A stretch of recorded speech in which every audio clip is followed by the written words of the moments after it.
You ask Tiger to solve. This deals with linear equations with one unknown. The final result is x equals 24. Let's solve it step by step. Simplify the expression. Simplify the arithmetic. Group all constants on the right side of the equation. Add 16 to both sides. Simplify the arithmetic.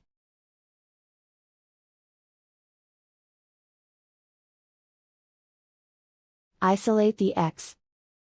Divide both sides by 2. Simplify the fraction. Find the greatest common factor of the numerator and denominator. Factor out and cancel the greatest common factor. And so the final result is x equals 24.